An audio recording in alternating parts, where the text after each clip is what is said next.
Hello and welcome to our YouTube channel. स्वागत है आप सभी का हमारे यूट्यूब चैनल में। फाइनली आपको जिस दिन का इंतज़ार था वो दिन आज आ ही गया, क्योंकि बहुत सारे बच्चों की डिमांड्स थी कि सर आप हमको ऑनलाइन भी स्टार्ट करो, क्योंकि हम यहाँ पर ऑफलाइन और ऑनलाइन दोनों ही सेटअप लेकर है चलाते हैं डेली बेसिस पे। तो बहुत सारे बच्चों की डिमांड आ रही थी कि सर हम क्लास के बाद हमको ये समझ में नहीं आ रहा कि हम क्या पढ़े और क्या नहीं पढ़े, कैसे पढ़े और कैसे ना पढ़े। उनको काफ़ी सारी प्रॉब्लम्स आ रही थी। तो उन्हीं प्रॉब्लम्स के सॉल्यूशन के लिए हमने एक हमारा यूट्यूब चैनल स्टार्ट किया है, जिस पर हम डेली बेसिस पे सभी बच्चों के लिए काम करेंगे। राइट। तो आज का जो हमारा सेशन है वो हमारा बेसिकली किसी टॉपिक पर नहीं है। आज का हमारा सेशन जनरल सेशन है, जो कि इंट्रोडक्शन क्लास है।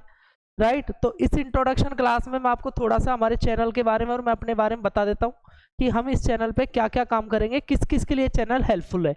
तो चलते हैं आगे अगले सेक्शन पे। राइट। देखो, सबसे पहले आपको जो मैं बता देता हूँ वो है इंग्लिश लैंग्वेज।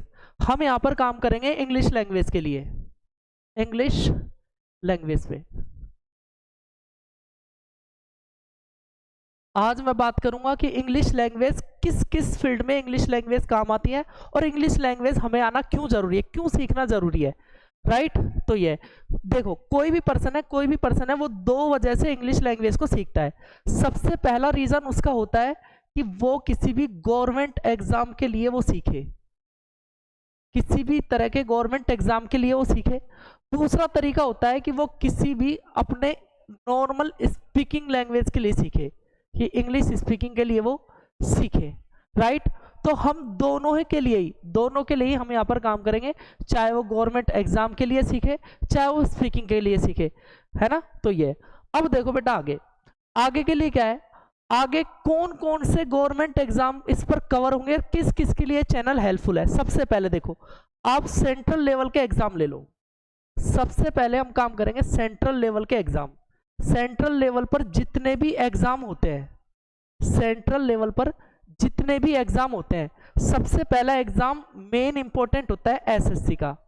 एसएससी में जितने भी एग्जाम हो, चाहे वो किसी भी लेवल का हो, चाहे वो एसएससी में सीजीएल का हो, चाहे वो एसएससी में सीएचएसएल का हो, चाहे वो एसएससी में एमटीएस का हो, चाहे वो एसएससी में सीपीओ का हो, चाहे वो किसी भी लेवल का एग्जाम हो।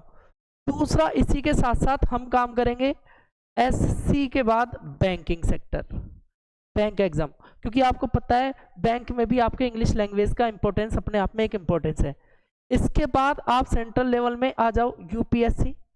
इसमें भी आपको इंग्लिश लेवल का एक अच्छा खासा वेटेज आपको देखने को मिलता है। तो हर एक उस बच्चे के लिए यहाँ पर काम करेंगे जो एसएससी की प्रिपरेशन कर रहा है, या फिर बैंक की प्रिपरेशन कर रहा है, या फिर यूपीएससी। राइट।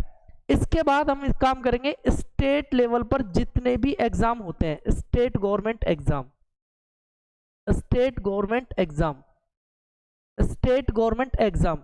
जैसे कि मैं आपको बता देता हूँ स्टेट गवर्नमेंट में कौन कौन से एग्जाम है। स्टेट गवर्नमेंट में सबसे पहले एग्जाम आता है सीईटी का।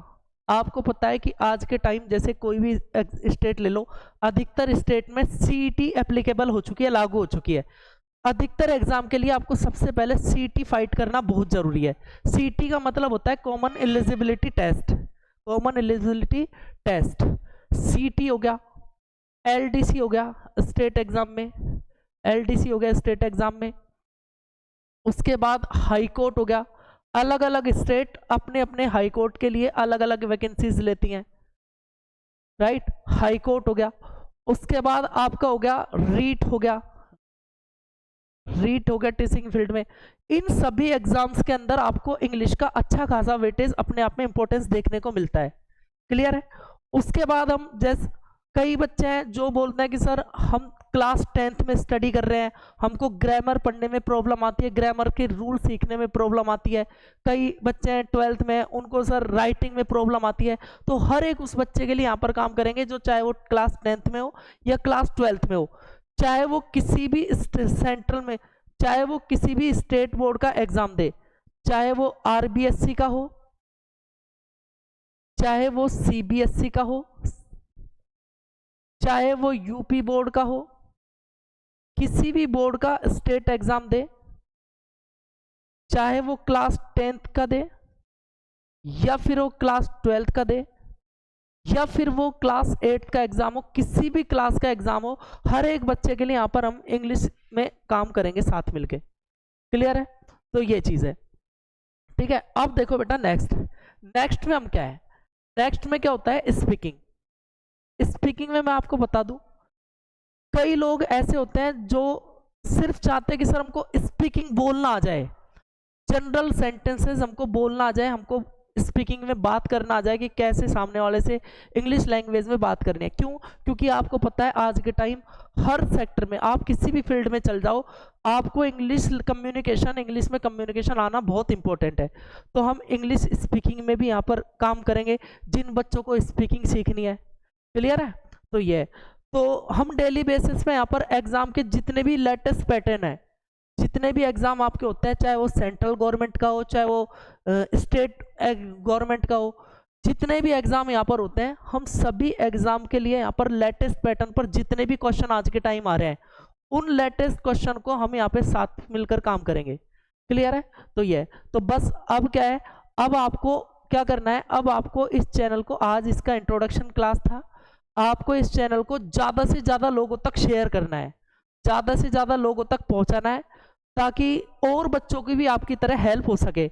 और कोशिश करो कि इस चैनल को इतना प्यार करो कि हमको भी यहाँ पर मोटिवेशन मिले और हम भी यहाँ पर आपके लिए डे बाय डे हर दिन बेहतर से बेहतर आपके लिए काम कर सकें। ठीक है? बाकी चैनल को ज़्यादा से ज़्यादा शेयर करो, सब्सक्राइब करो, और अगर कोई भी प्रॉब्लम आए तो कमेंट बॉक्स में कमेंट करो।